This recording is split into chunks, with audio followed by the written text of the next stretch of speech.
C'est parti pour l'histoire de Chloé. Cette histoire s'intitule... Chloé, c'est une jeune réalisatrice que j'ai rencontrée sur un de ses tournages. Et en fait, on discutait un peu de tout, de nos vies, de nos emmerdes, de nos amours.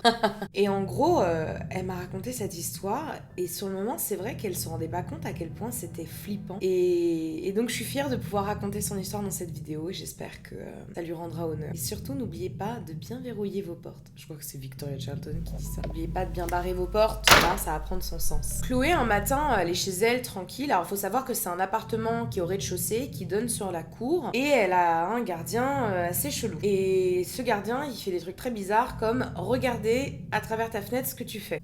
Donc elle a peur de lui et elle décide d'installer sur cette grande partie qui donne sur sa cour, donc c'est des porte-fenêtres, des fenêtres, etc.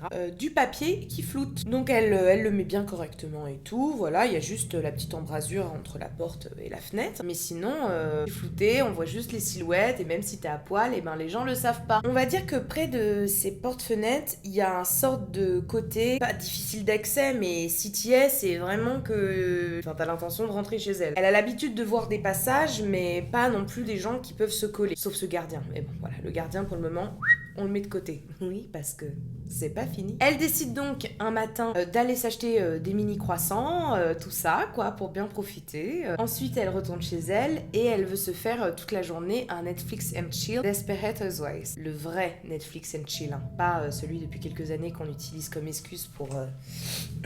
Avant de s'installer et de profiter, elle remarque que sa poubelle est pleine. Donc ce qu'elle fait, c'est que elle décide d'aller au local qui est vraiment juste en face à côté. Et du coup, de revenir tout simplement. Donc elle prend pas le temps de fermer sa porte-fenêtre. Ah oui, perdre mes explications. Chez elle, il y a les volets qui sont devant ses fenêtres, un peu comme condamnées, elle les ouvre jamais. Et il y a toujours les volets qui sont fermés. Il y a les porte-fenêtres qu'elle utilise pour sortir. Elle a les clés parce que tout simplement sa porte est vraiment trop vieille. C'est une vieille porte en bois et pour l'ouvrir, la serrure, c'est une vraie galère quoi à chaque fois. Donc elle décide tout simplement de passer par l'endroit qui est le plus efficace. C'est pas très grave. De toute façon, cette histoire pourrait arriver à des gens qui ont des portes blindées, des portes en bois, des portes... Même des fenêtres peut-être. Bref, cette histoire pourrait arriver à n'importe qui. Elle, machinalement et un peu dans l'empressement, elle referme pas, elle va à la poubelle, elle revient, elle ferme sa porte et fenêtre, elle s'installe et c'est parti pour toute une journée croissant et Netflix and chill Desperate Housewives. Desperate Housewives. Desperate Housewives. Desperate. Quand d'un coup, elle sent qu'il y a quelque chose qui va pas. Vous savez, le côté cerveau reptilien, je sais pas du tout si c'est ce côté là, mais qui sent qu'il y a quelque chose qui va pas. Elle tourne sa tête et elle se rend compte qu'il y a deux yeux qui l'observent. Tout simplement dans l'embrasure de la fenêtre et de la porte. Le seul endroit où effectivement, le papier, va pas foutre du papier qui floute jusqu'en bas du sol, quoi. Non. Vraiment que le mec ait envie de mater pour faire ça. Donc elle est en train de se chier dessus. J'aurais fait pareil.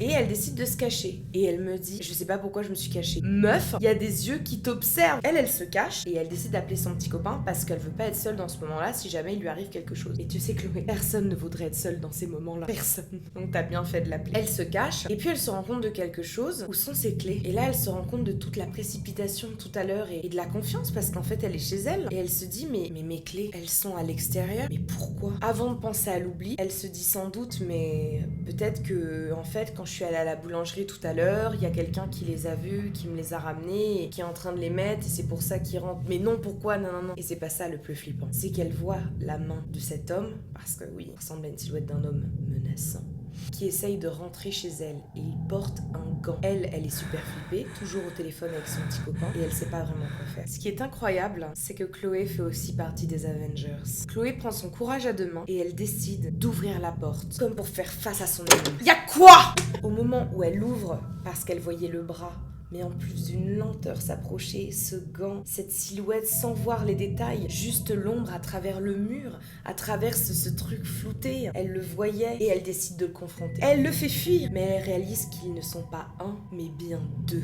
Deux personnes cagoulées s'enfuient. Sur le moment, c'est l'incompréhension et elle décide de raccrocher avec son petit copain qui viendra par la suite passer la soirée avec elle. Elle appelle sa mère et elle lui raconte ce qui s'est passé. Et elle commence à raconter cette histoire un peu à tout le monde. C'est normal, quand il nous est arrivé quelque chose comme ça, on le raconte un peu à tous ceux qu'on croise dans la semaine. Et les gens essayent de la rassurer. La plupart lui disent « Non mais t'inquiète, c'était peut-être que des jeunes qui faisaient ça pour s'amuser. » Alors quand elle m'a dit ça, j'étais un peu surprise parce que oui, c'est bien de vouloir la rassurer. C'était pas des mecs avec des bonnets et puis voilà. Enfin, j'ai déjà eu ça moi, des mecs qui viennent sonner et qui veulent s'incruster chez toi. Oh oui, ça existe. Parce que tu fais une fête et qu'ils se disent ouais, je peux venir. Frère, non. Cagoulé, vous pensez quoi? Qui venait vraiment faire bonjour, nous sommes les témoins de Jéhovah. Cette cagoule, faites pas attention, c'est parce que je suis très irritée de ces parties-là. J'ai la peau sèche et déshydratée. Pas de chance. Sérieusement. Malgré cette histoire, elle décide de se rassurer. Elle passe quand même la soirée avec son petit copain. Mais il y a quelque chose en elle qui... Enfin, après avoir vécu ça, c'est normal, qui est complètement brisée. Même que le lendemain, quand elle rentre chez elle, elle prend un couteau de cuisine pour faire tout le tour et pour vérifier qu'il n'y a pas quelqu'un chez elle. Donc c'est pour vous dire, j'aurais fait pire à mon avis. Si j'avais eu un lance-flamme, je pense que je l'aurais utilisé. Ce qui est assez marrant dans cette histoire, c'est que Chloé a sorti un moment... Imagine, ils reviennent et je me fais cambrioler. Vous sentez venir. Quelques jours plus tard, elle décide d'aller faire une lessive. C'est juste en face de chez elle, donc elle se prend plus trop la peine. C'est vrai que quand des mecs sont venus faire du repérage et qu'ils ont vu que t'étais là, ils vont pas refoutre la merde. C'est-à-dire qu'en plus, elle les a pris sur le vif. C'est là qu'il aurait fallu appeler la police pour qu'il y ait des rondes, mais c'était gentil de sa part. Comme elle me l'a dit, je vais pas déranger la police pour ça. Si, tu peux les déranger pour ça, même pour moins que ça. Elle décide donc d'aller à la laverie. Elle ne bloque ni son volet, ni autre chose, parce qu'elle se dit, bah voilà, ils sont venus, ils vont pas revenir, ils ont été pris sur le vif, lol. Je suis pas 100% sûre de ce qu'elle me raconte, mais elle me dit qu'en allant à la laverie, en gros, elle a dû laisser une fenêtre ouverte, mais avec le volet, ou un loquet qui coince, mais... Enfin, on voit pas que c'est ouvert chez elle, faut vraiment y aller pour vouloir rentrer chez elle, quoi, voilà. À mon avis, de toute façon, ça aurait pas arrêté... ça n'aurait pas arrêté des mecs qui ont décidé de te cambrioler. Elle va à la laverie, elle pose tout son linge, et à côté, elle va dans un bar pour boire un petit café en attendant que ça se termine. Quand elle revient, elle voit que la porte, qu'elle a pas du tout l'habitude de prendre, alors exceptionnellement, elle l'avait prise cette fois-là, mais elle avait refermé derrière, est grande ouverte. C'est pas la situation qui peut vous faire le plus flipper, ça. Vous rentrez chez vous. Moi, par exemple, j'habite au 4e étage, et j'ai toujours peur de monter et de voir que ma porte est ouverte pour aucune raison. L'angoisse totale. Ah, des histoires vraies et angoissantes. Pour elle, du coup, c'est le drame total. Et une chose que je ne vous avais pas dit. Quand son petit ami était venu, elle avait décidé de cacher la Nintendo Switch dans des draps qu'elle avait mis sur le côté chez elle. Vraiment, faut fouiller pour aller les prendre et tout. Et d'ailleurs, son petit ami s'était foutu de sa gueule en disant « Non mais attends, qu'est-ce que tu fais? Tu vas pas cacher tes trucs, c'est bon, ils vont pas fouiller comme ça, non. » Si, ils s'y connaissent très bien. Et surtout, son Mac, elle l'avait emporté avec elle parce qu'elle avait peur qu'on le vole. C'est vrai que moi, des fois aussi, j'ai un peu cette paranoïa et du coup, j'emporte mon ordinateur toujours avec moi parce que mon sac, je le lâche jamais de la journée. Alors que mon appartement, bah, je le lâche.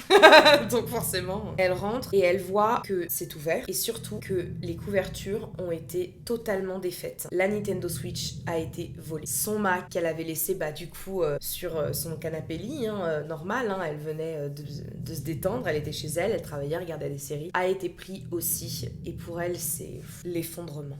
Chloé, elle remarque vraiment que c'est très très bizarre comme fouillis dans son appartement et qu'on a l'impression qu'ils savaient très bien où étaient les choses finalement. Et ce qu'elle se dit surtout, c'est mais attends, ils ont attendu que je parte à la laverie pour faire ça. Mais ça veut dire en fait qu'ils me surveillaient. Ils savaient mes horaires. Et oui, parce que forcément, quand on est étudiant, tout ce genre de choses, on n'a pas un planning comme quand on a un CDD normal ou un CDI, avec des horaires fixes, on va dire. Et donc, ils étaient en train de l'observer et ils attendaient qu'elle parte pour pouvoir la cambrioler. C'est agréable. Après toute cette mésaventure, elle est allée du coup dans un bar pleurer, raconter ses malheurs et vu qu'ils se connaissent tous, c'est assez sectaire, genre dès qu'ils arrivent, ils se connaissent tous, du coup ils lui ont remonté le moral à coups de shots gratuits, bon c'est mieux que rien. Et ils étaient tous en mode détente, tout se passait bien dans le bar quand d'un coup, un homme s'est mis à hurler.